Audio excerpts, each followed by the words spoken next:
E mesmo que alguém diga que ele propôs, nós temos o direito de nos arrepender. E a gente faz isso quase todo dia, em alguma atenção que a gente dá. Atravessar a rua, comprar alguma coisa, no trabalho, na vida. É um direito do ser humano. O artigo 5º da Constituição Brasileira diz que a vida é um bem inviolável. E não existe na Constituição Brasileira, não existe no Código Penal, não existe em lugar nenhum o direito de extrema necessidade de eu matar. Porque se for assim, e eu for no cardiologista, e ele achar que o meu coração está falho, e que se eu não conseguir um transplante em 25 dias eu morro, eu desço na frente do Hospital de Caridade, mato a primeira pessoa, volto para o médico e apresento: está aqui na salvação da vida do meu coração. Pode ser o familiar de qualquer um de vocês. Pode ser filho. Ninguém tem o direito a escolher quem vive, quem morre. Até porque a gente não sabe como matou, como cortou. Eu sugiro aos senhores que, quando chegar em casa, hoje, amanhã, comprem uma carne e tentem cortar com uma pedra. Passou na cabeça de vocês que talvez, Roger, tivesse desacordado? Imagina a tortura de tu arrancar, cerçar o ser humano num pedaço seu. Nós não estamos julgando aqui uma questão de matar, é canibalismo. E não venham me dizer, fazer comparativo, com um avião que caiu em 70 no Chile, que a situação é bem diferente. Aquelas pessoas lá já estavam mortas há 15 dias.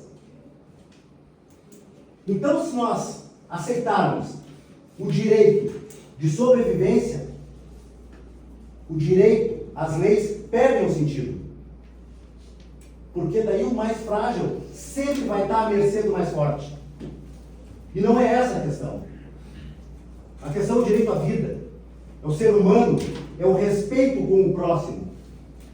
Porque se eu não tiver respeito com o meu próximo, mesmo na situação mais adversa que possa parecer ter, porque nenhum de nós estava lá. Aí, tudo que a gente está vendo em lei, de proteção à vida, de proteção à criança, de proteção ao idoso, de proteção à mulher, a gente pega uma lixeira e bota fora. Acabou, o mais forte que vai mandar. Esse cidadão, que não tem a menor noção do que está fazendo aqui, não merece nem ser chamado pelo nome. Isso é uma barbárie. É um monstro. Existem atos que comprovam que isso é crime.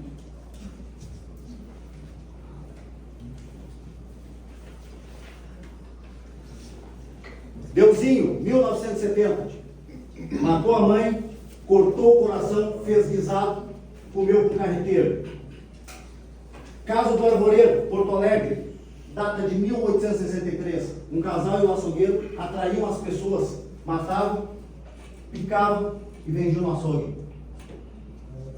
Silvio Cardoso Magno, 1990, Santo Antônio da Patrulha, matou a mãe, cortou a cabeça da égua, ia matar o pai, ia matar o irmão, e só não foi parado depois de comer o coração da mãe, porque a brigada militar pegou.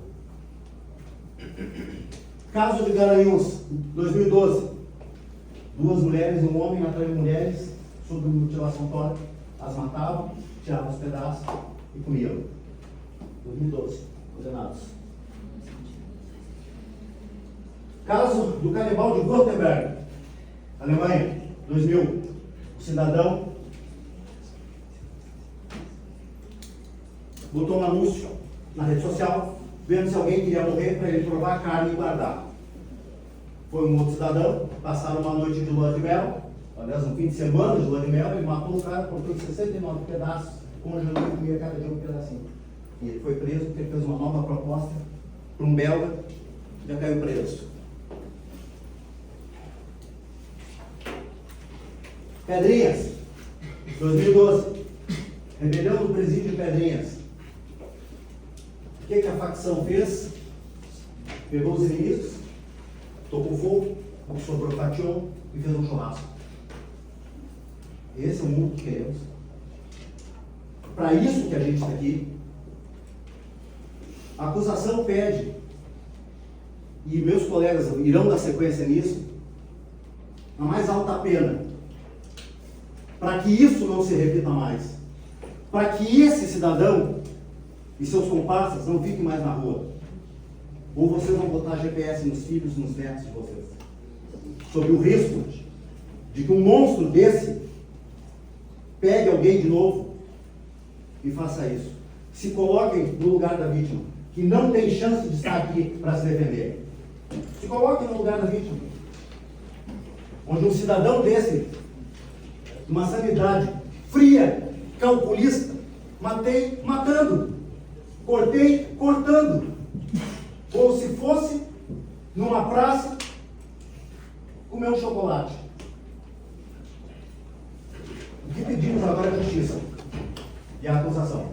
A todos os presentes, excelentíssimos juízes, ilustres colegas da defesa, da acusação, retorno essa tribuna não apenas para apresentar fatos, mas para reafirmar aquilo que permanece incontestável.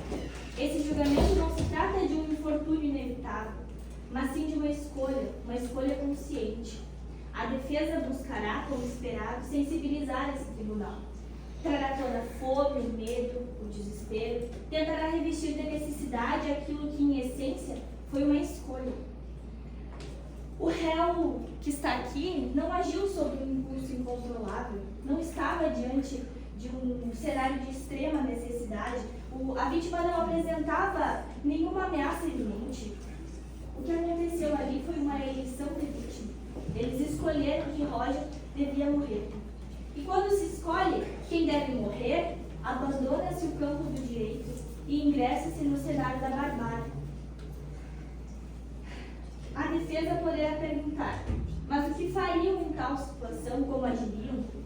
Mas a pergunta correta não é essa, porque o direito não se baseia sobre hipóteses emocionais, e sim sobre princípios.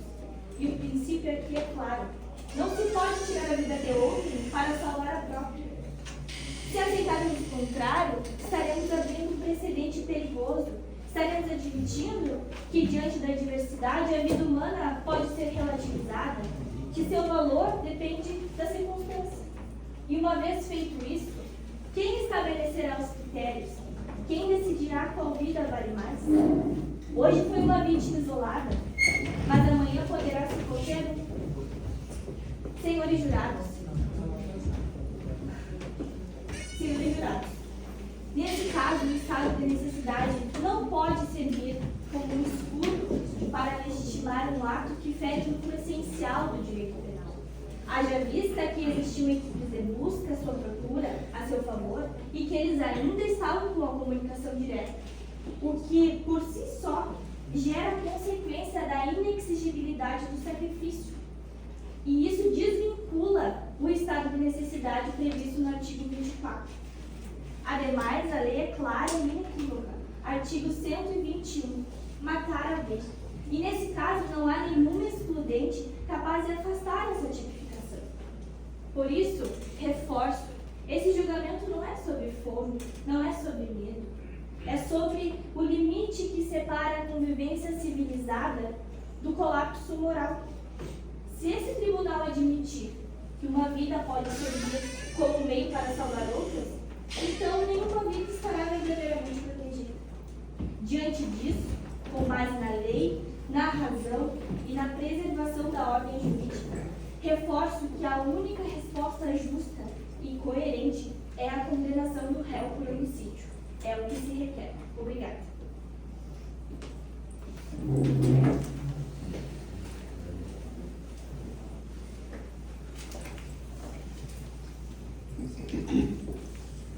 Excelentíssimos senhores juízes, ilustres colegas da defesa, nobres senhoras e senhores, e todos aqui presentes, uma boa noite. Irei embasar os meus argumentos nos seguintes fatos. Nós aqui nesta noite não estamos apenas julgando um fato horrendo, julgando um fato. Nós estamos aqui um crime cruel Estamos diante daquilo que o direito mais protege, que é a vida. E ela não é negociável e muito menos questionável. Mesmo com Roger Wetmore tendo desistido do tal acordo proposto por ele, naquele momento suplicava aos seus colegas, amigos, que encontrassem outra forma, que encontrassem outra saída. Mas não houve liberdade de escolha, tampouco suposto consentimento.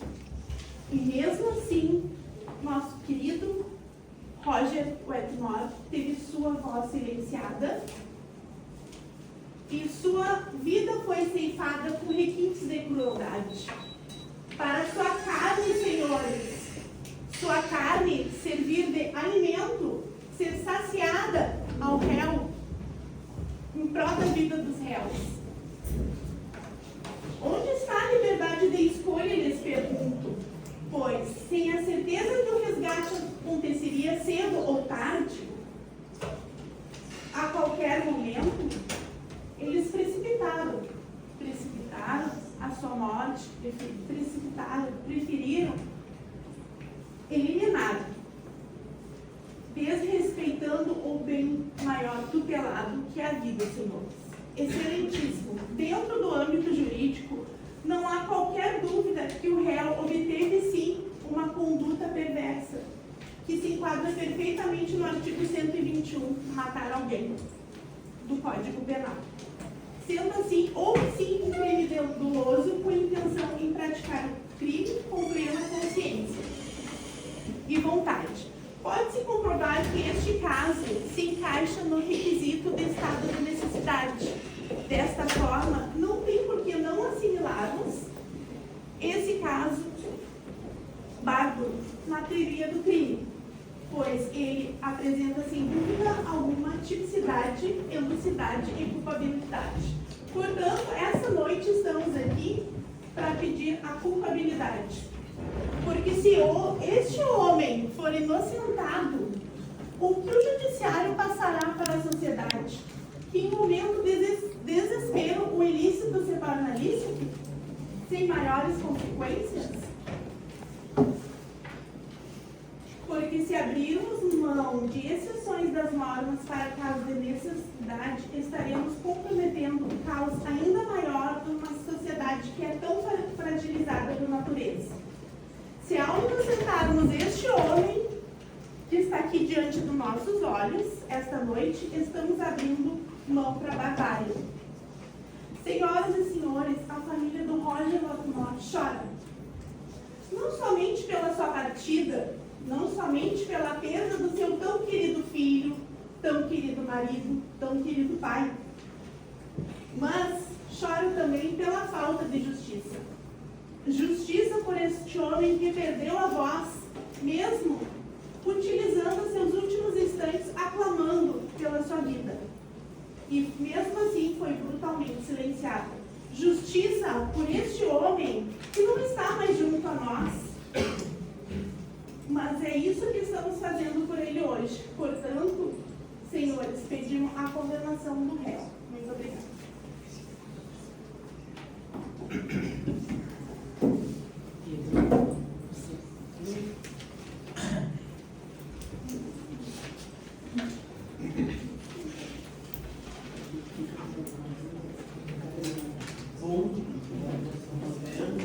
Isso foi um ato de crueldade, desumano, que aconteceu com essa vítima. Mas o fato é claro, que ele é culpado e deve ser responsabilizado pelos seus atos. A vítima foi morta em um planejamento, em uma tal de roleta russa, que foi obrigada a jogar. Em relação ao que a defesa irá acusar, que é a legítima defesa, vocês acham mesmo que é legítima defesa? Um ato de sangue frio? Com isso, a acusação pede condenação.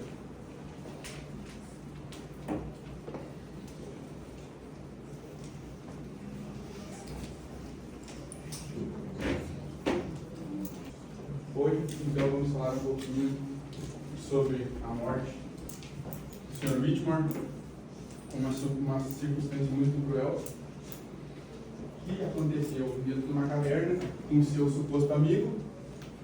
Aquele amigo não tinha nada, o réu, quando perguntado, falou numa frieza, simplesmente matamos. Aí nós já temos um pouco do caráter dessa pessoa.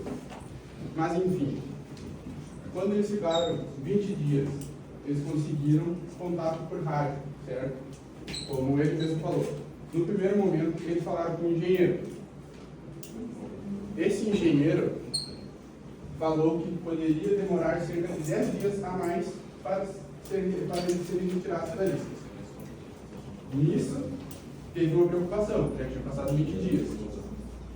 Até então, esse foi o contato preliminar.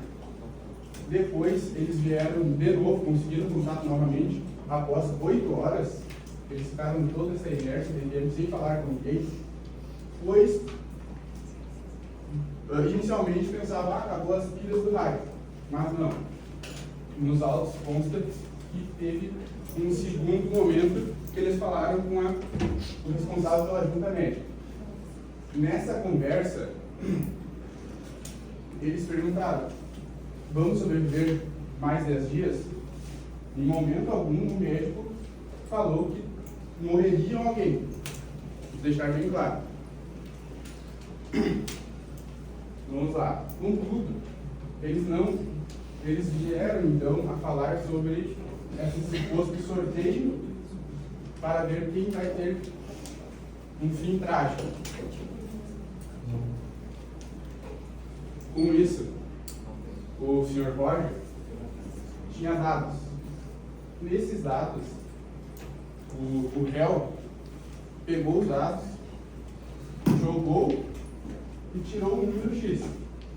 Roger, em momento algum, falou que queria participar. Não, na verdade ele falou que queria participar, depois voltou atrás, vendo que isso não tinha cabimento. Não tem como a gente ter a vida simplesmente em dados. Então, o réu, como os pontos dos autos, jogou o quadro finalmente, tirando o número Y, que deu, digamos, menor. Com isso, estávamos no 20º dia.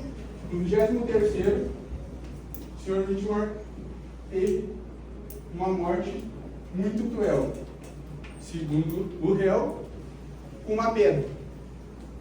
Tá bom? Contudo, com a negativa do Sr. Whitmore, ele falou, vamos esperar mais um pouco. Podemos ser retirados daqui antes. Como o engenheiro falou, pode ser 10 dias, mas não tínhamos a certeza de nada. Com isso, como se a entidade vai manter a vida num simples dado? Isso não existe. Eu gosto muito de futebol. Ano passado teve final da Libertadores, Flamengo e Palmeiras.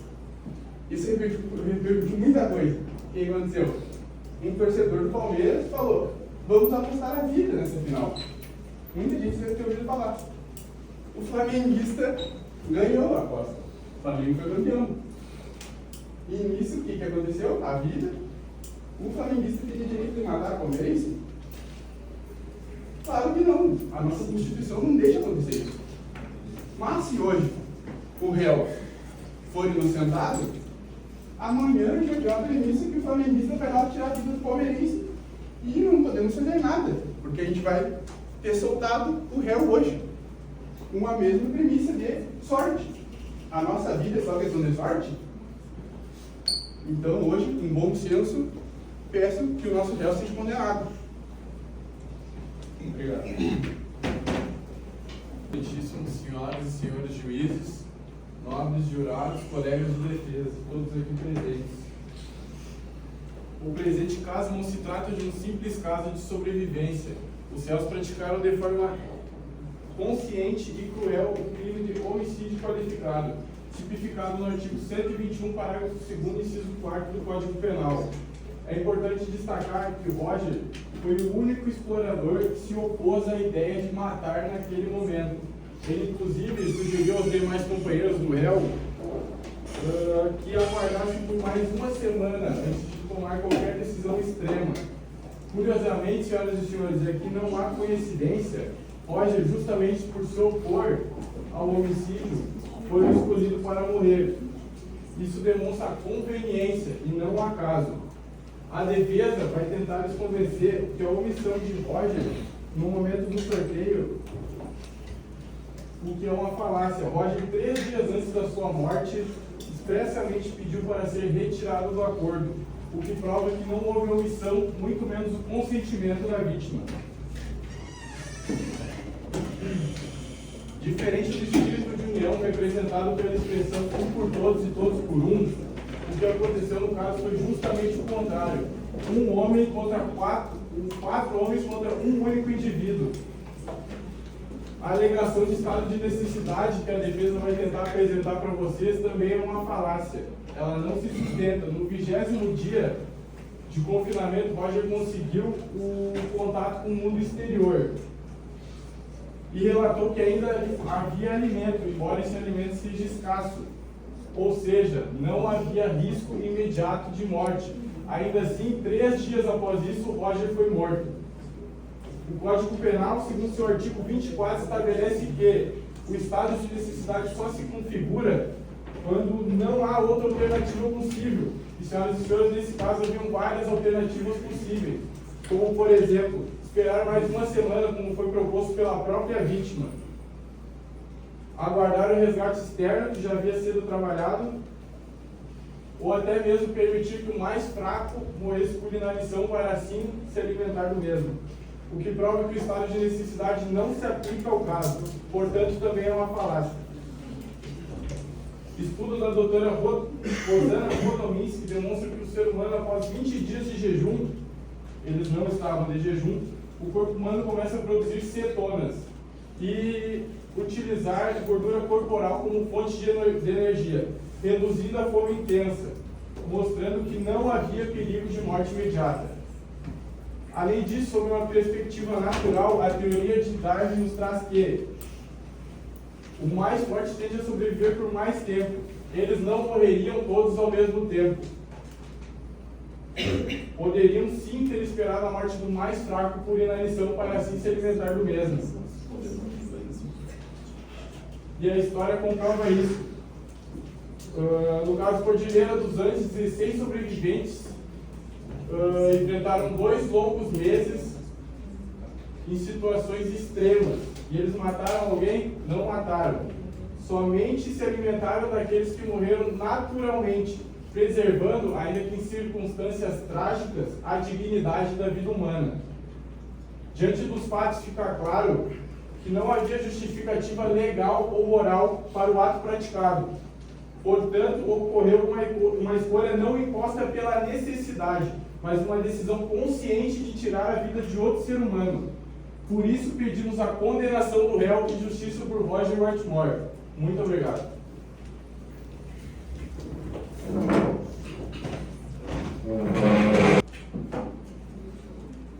Boa noite, senhores excelentíssimos juízes de direito que aqui estão, ao presidente e aos demais juízes.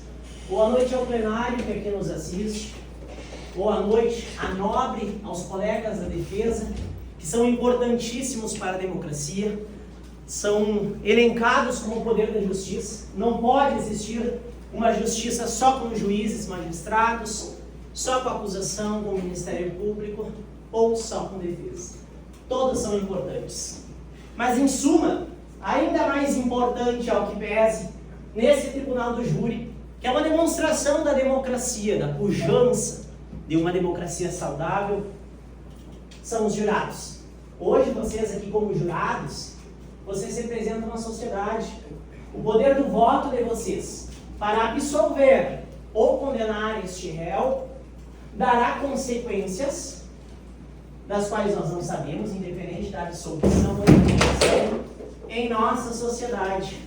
Vocês, jurados, representam não só a vida de vocês, vocês representam a sociedade na qual nós estamos vivendo. A sociedade não só da cidade, do estado, mas também do país.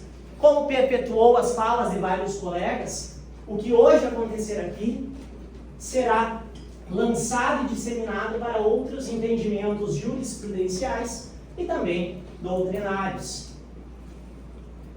Há um poema de Mário Bandeira, eu sou fã da literatura, né? Antes de estar há 10 anos já no Ministério Público, fui professor de literatura. E há um poema que eu gosto muito.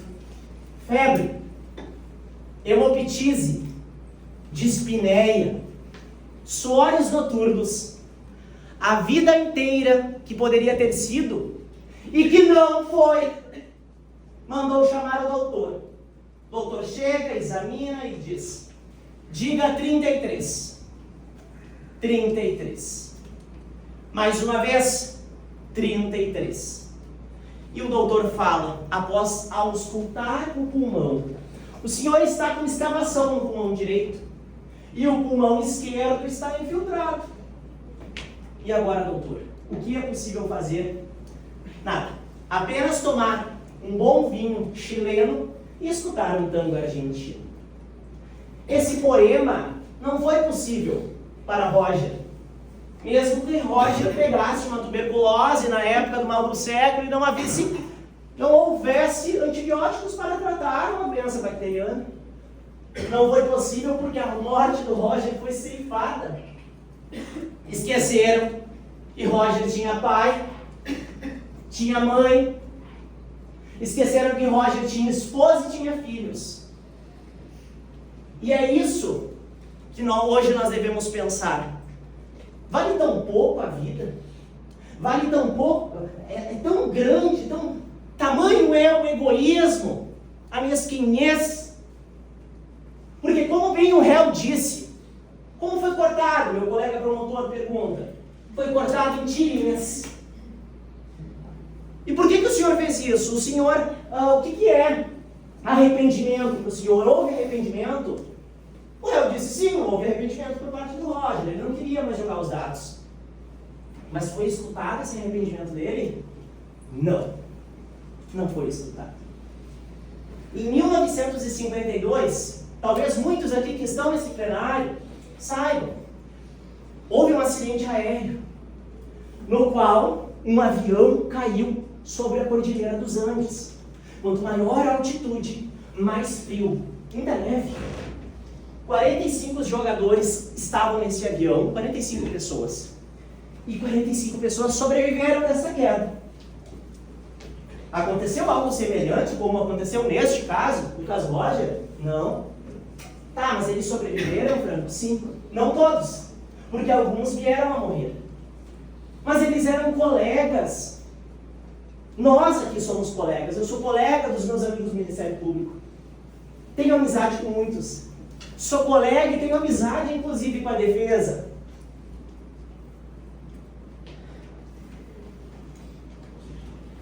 E eu não consigo imaginar como que é alguém que se diz colega e amigo pegar uma pedra e cortar em picadinhos.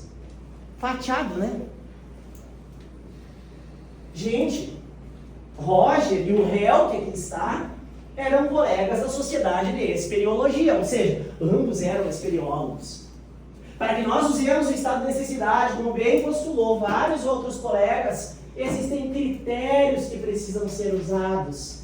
E a defesa, que é essencial à justiça, ela vai abordar possivelmente. Entretanto, é necessário critérios baseados na lei, na jurisprudência e na doutrina, para que a gente aplique o estado de necessidade. Um deles é o risco. O risco, no caso para o réu, ele confessou aqui, no interrogatório, que não houve risco.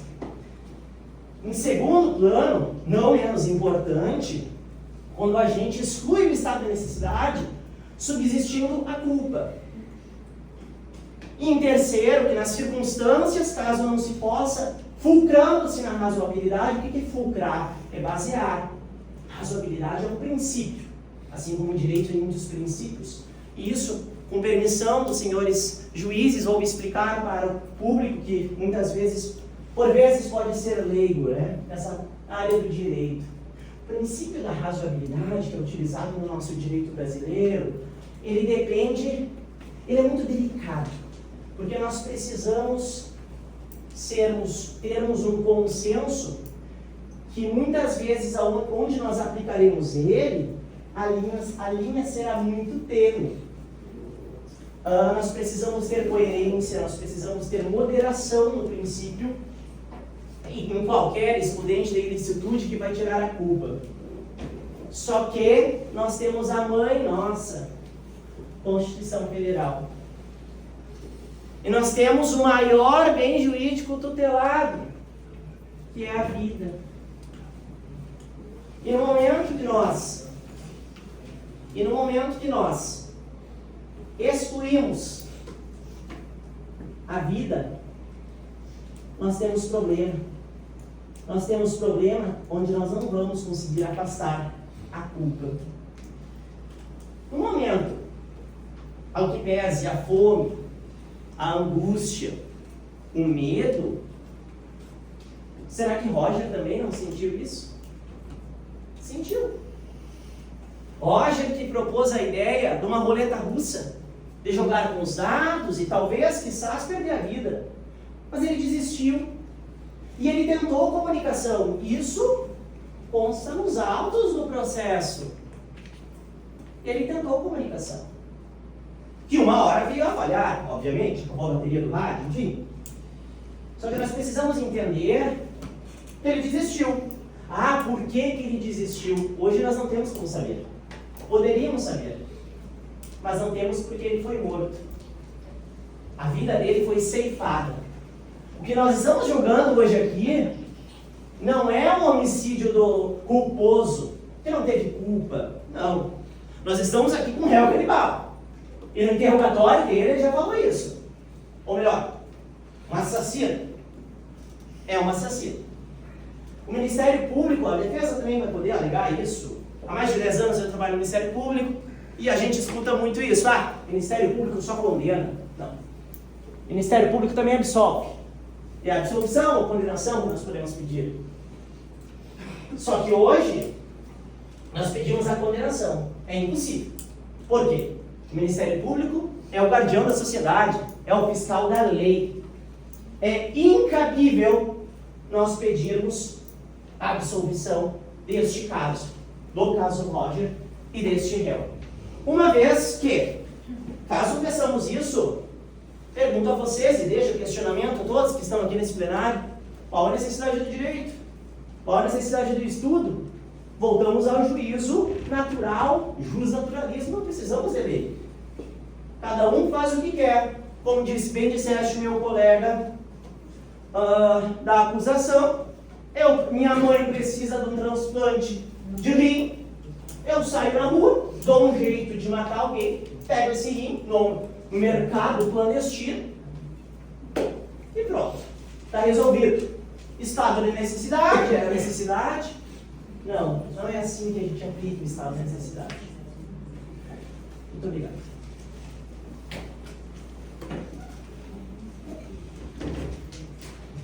Boa noite a todos presentes.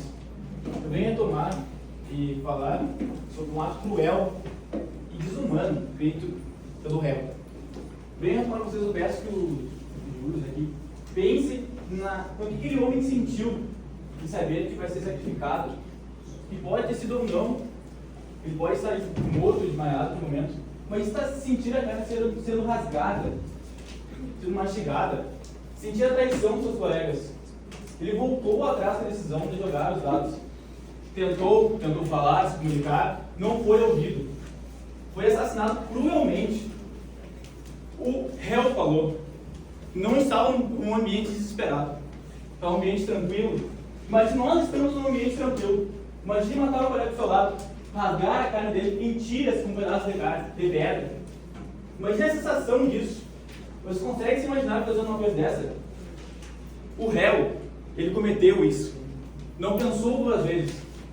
Não escutou a comunicação do seu colega. Foi lá, matou, rasgou a carne dele e comeu. Num ambiente que ele disse, descreve como tranquilo. Eu não sei o que é isso, senão um criminoso.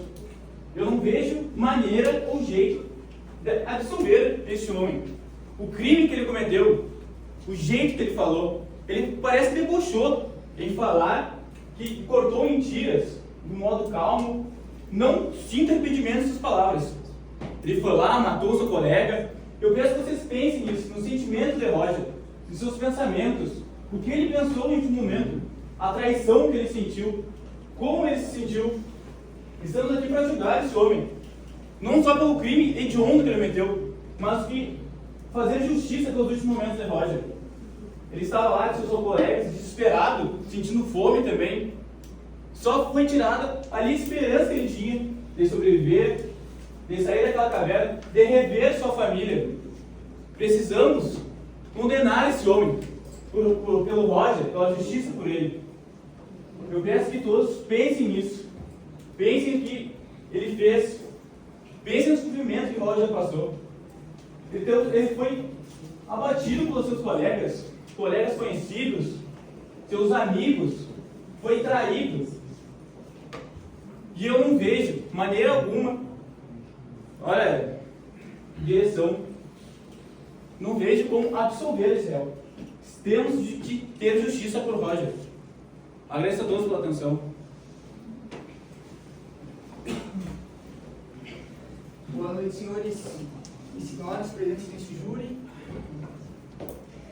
A fome, o medo e o desespero dele até podem explicar uma ação feita, mas não a tornam legítima. Matar um homem com pedras e cortar mentiras. A que brutalidade levou a esta ação deste homem? Não se tinha certeza de morte imediata. O resgate estava acontecendo. Equipes estavam trabalhando intensamente para salvá-lo.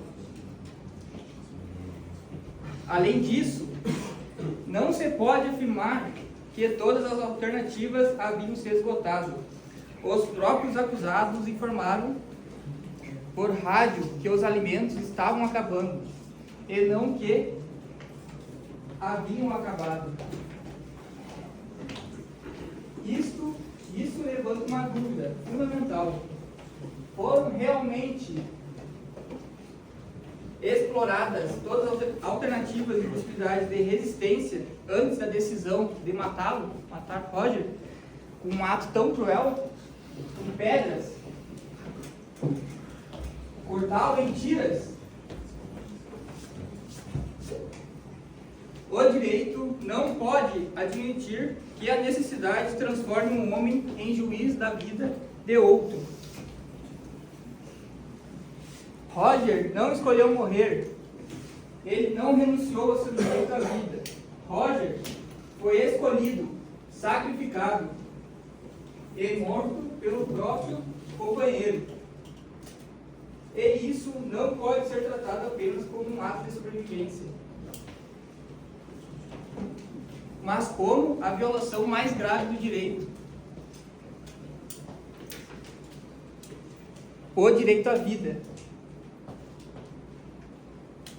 Por isso, senhores jurados, o acusado deve ser reconhecido deste crime hediondo cometido. Podemos também ver a preocupação do réu durante este júri. Há poucos momentos atrás, estava mexendo no telefone. Mostra! Que ano que aconteceu o crime? Vou pedir silêncio tribunal. Ela não pode se manifestar. Pois nenhuma necessidade pode estar acima da dignidade e da proteção da vida. Obrigado.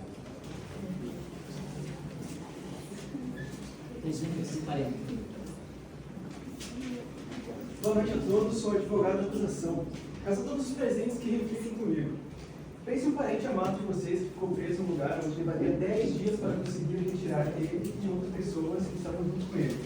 Imagine na esperança que estava nele de sair vivo e reencontrar a família dele. Agora imagine a angústia e desespero quando ele for sorteado para lidar com sua própria vida e sem poder reagir, sem uma defesa, a vida dele foi tirada cruelmente, a sangue frio, por esses indivíduos que feriram princípios básicos, por exemplo, do artigo 7 da Declaração Universal dos Direitos Humanos, que diz: todos são iguais perante a lei, e sem distinção têm direito à igual proteção da mesma, Ou também o artigo 5º, que declara que ninguém será submetido à tortura nem a penas ou tratamentos cruéis, desumanos ou degradantes. E eu pergunto a vocês, excelências, não foi uma tortura que fizeram com Roger Whitmore? No trecho de tratamentos cruéis e desumanos, este homem foi impedido de retornar para a sua família e a família foi impedida de enterrar o próprio ente querido. Os réus claramente cometeram um crime previsto no artigo 121, parágrafo 2, inciso 3º do Código Penal. Então deixo essa reflexão para os senhores e as senhoras. Agradeço a atenção de todos. A acusação tem 2 minutos e meio. Acho que só falta tu. Pode fazer a finalização. Boa noite, senhores jurados. Boa noite, nobres colegas. Eu venho aqui hoje para mostrar o quanto o nosso réu aqui ele é culpado. E o nosso nobre colega falou em cortar em fatias com uma pedra. Não, é dilacerar. E vamos saber se ele não amarrou numa rotação e deu com a pedra na cabeça dele. Depois disso, o comeu em pedaços, deixando-o vivo, para que a carne não apodrecesse. Eu venho aqui hoje mostrar o quanto o nosso réu ele é culpado, ele é um homicida. E eu venho aqui hoje mostrar o quanto a família do Roger Whitmore está triste, porque não pôde nem abraçar o próprio ente querido.